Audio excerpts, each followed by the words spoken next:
Hey there everyone, Mazarok here, and today I want to go over the agility-based tank specs and what you should be kind of looking out for in the raid vendors, provide a framework for what items you should be wanting and looking out for.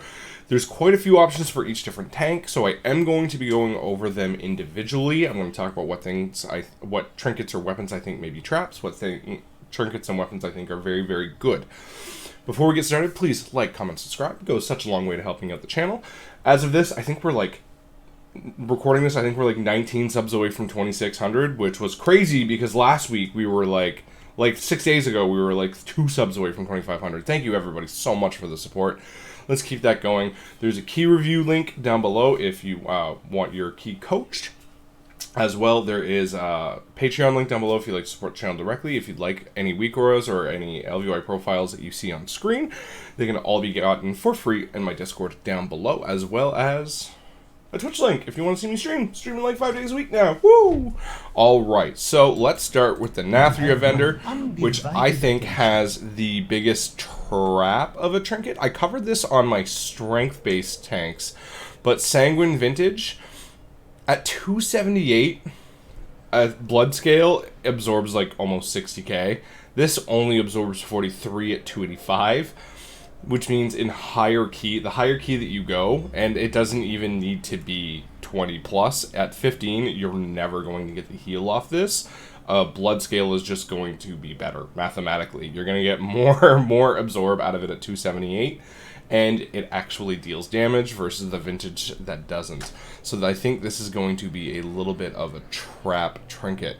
The Stone Legion Heraldry, I think, is one of those things that it was really, really good in Season 1 because we had no stats. Like, we were very stat-starved in Season 1. So that extra versatility, especially if you had other people in your party, for each Stone Legion Heraldry that was equipped, you gain more. But now we're pretty much getting a lot of stats, right? Especially in Mythic Plus. So I think this is going to be a little bit of a trap, but I mean, stats are always nice. It's not going to be a terrible option. The Hateful Chain is not a terrible DPS trinket for Monk. So I'm on my Brewmaster Monk right now, but yeah, so we'll talk about this here. The Hateful Chain is not a DPS trinket. Not a bad trinket at all, actually. We're going to see how this one sims. Look out for this one, right? I don't want to say that this one's a trap, and I don't want to say that this one's going to be good yet, but I think this one here definitely has potential, but there's certain things that we just don't know yet. Splintered Heart of Alar. Now this one here, this is a cheat death trinket. I would prefer the Fate Scribe one because it doesn't have a chance to kill your enemies when you die, which is the last thing you want to do, right? If you pop a cheat death but you kill 2 of your melee in Mythic Plus, you're really not helping the pull very much in higher keys. So just kind of a couple of things that you're going to want to watch out for, right? Then we're going to go over to the Sanctum of Domination, where there's, I think, a trap. Jotungeyer is coming back. Now, the Jotungeyer weapon is very strong every 3 minutes. You're going to be able to get it every 2 weapons of order if you're playing Kyrian. The problem is it doesn't give you any secondary stats outside of that 3 minutes. So every 2.5 minutes, it's basically just an agility and stamina stick. That's it, right? So what I've seen people do is they start the dungeon with this, and then swap over to 2 one-handed weapons after the first pull because you're going to get way more out of the first pull than if you're going to get with just Jotungeyer. But if you're looking for something offensive and you're looking to kind of weapon swap throughout the, in the dungeon, and once you're in the dungeon, you can swap once by using a macro that puts in an offhand first and then you can put in your main hand. You can swap the once. So this isn't a bad option for that. The Shard of Enhilda's Aegis is one of the best Mythic Plus absorb trinkets in the game. There's still tanks using 252 Mythic versions in Season 3 right now. Absolutely there are. This is a crazy good absorb trinket. This is something that if you do not get it on the 9 the first time you run that raid, this is something that you might actually think very, very strongly about picking up if you want to start pushing very early. But if you want to be patient, you know, you might get it. The 9 is not that difficult of a boss. You know, you can farm it out a couple of times, normal, heroic, mythic. It's up to you on what you want to do, but at least you'll have a week's notice before being able to choose a trinket, whether that's what you want to get or not. Now, for DPS weapon option, though, you're going to want to get at least one Cruciform Vein Ripper. Now, there have been talks of double equipping, so while you're behind your enemies, their movement is impaired, or they're suffering loss of control effects, which in Mythic Plus is all of the time, and you can proc this on bosses by... So this is whether you're standing behind your enemy. Yes, I know when you're tanking, they're facing you, but there is a way that you can just get inside the hitbox and proc it, because it's kind of like if you're going all around. So it's the same idea of like High Lord Chamberlain in Halls of Atonement, where you can get multiple of the red lines. I can't remember the mechanic. By standing in the hitbox, well, by standing in the hitbox, you're able to kind of hit them from behind. Now, whether you're going to want to or not is going to be up to you, right? So there's lots of things to think out there, but at least having one, I know I'm grabbing a Cruciform Vein Ripper on my monk. No ifs, ands, or buts. I'm getting at least one. And another very good defensive option, which is not bad in offensively either, right? Is the Reactive Defense Matrix. This is an insanely solid trinket for Brewmaster Monk.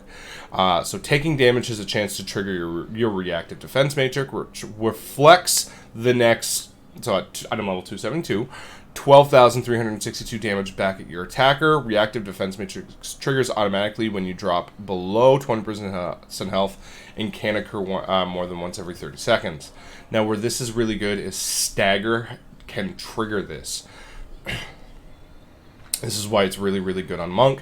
So you're basically going to get this on cooldown every 3 minutes, every 30 seconds. It is very, very strong for Brewmaster Monk. So this is something that I'm going to be looking at getting back as well. If you're looking for a cheat death trinket, the Weave of Warped Fates off Fate Scribe, very, very strong for a cheat death trinket.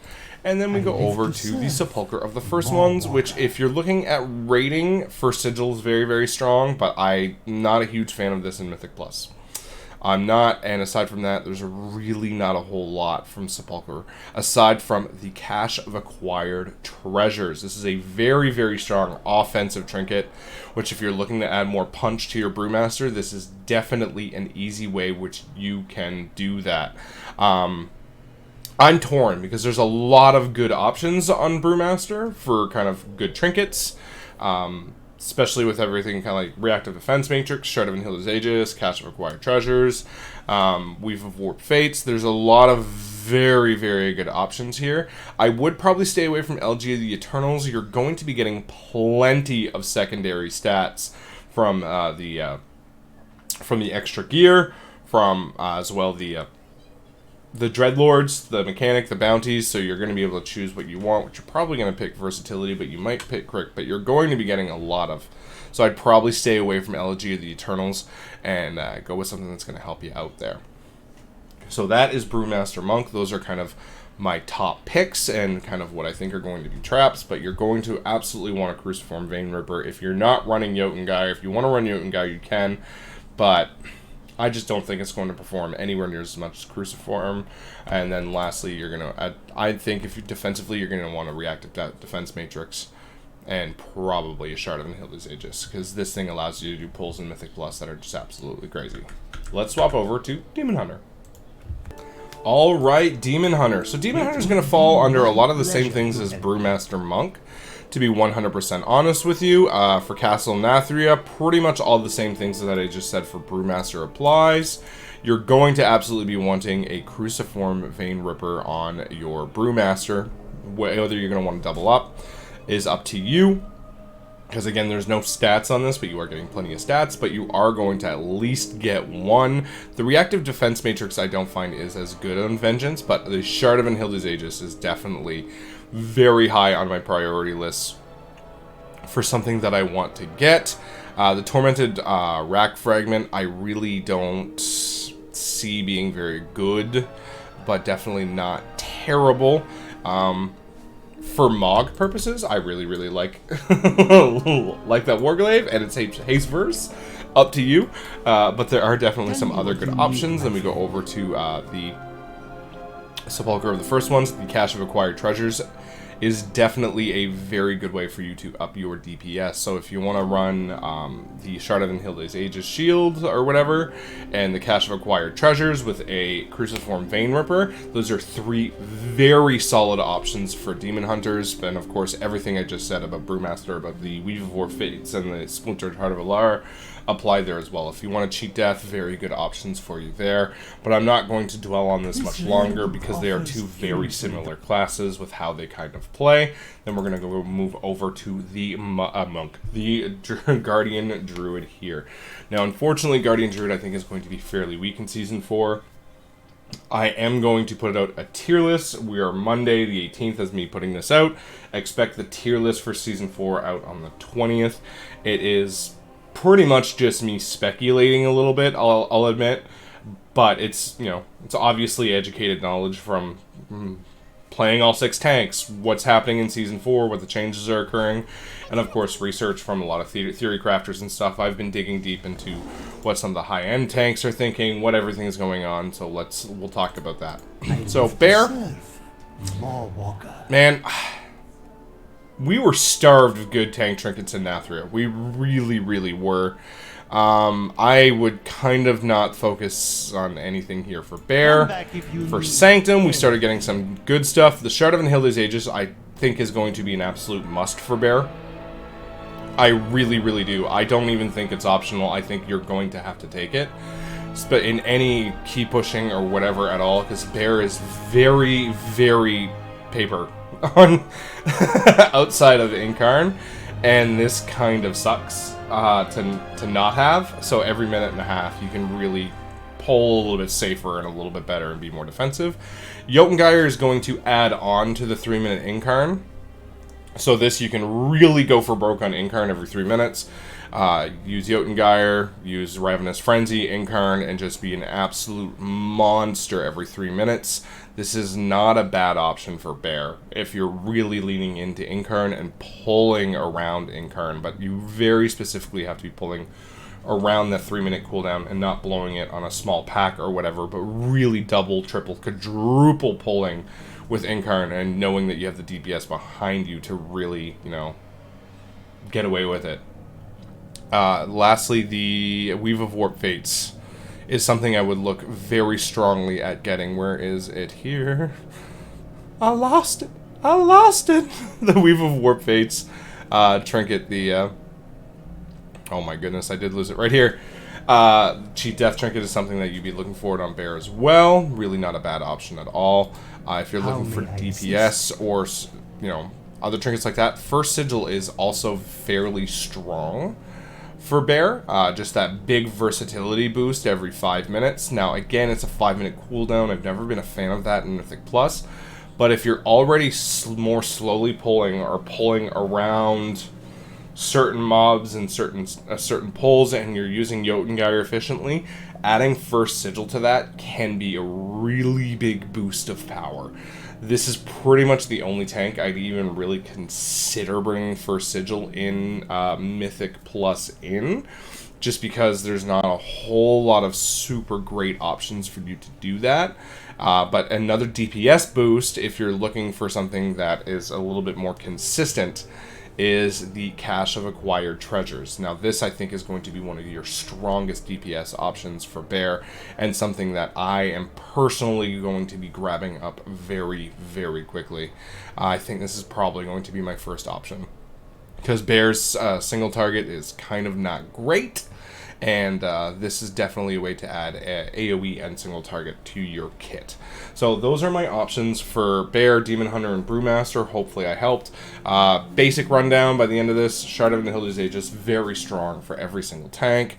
Cruciform Vein Ripper, very, very good for Demon Hunter and Brewmaster. Jotungeyer, pretty good for Bear, just because you're stacking on top of Incarn. Now, whether that's what you want to be doing or not is left to be questioned, because a 3-minute cooldown is very not good in Mythic Plus, and I think Bears are going to struggle a little bit because of it. There's a little glimpse at the tier list coming up, but as we go on, that's kind of what you're looking at. But you definitely have a lot of good options all around. So hopefully I've helped you with framework on what to pick and what to kind of avoid, and kind of go from there, right? So thank you very much for listening. I hope you guys are excited for Season 4 as much as I am, and you have yourselves a great day.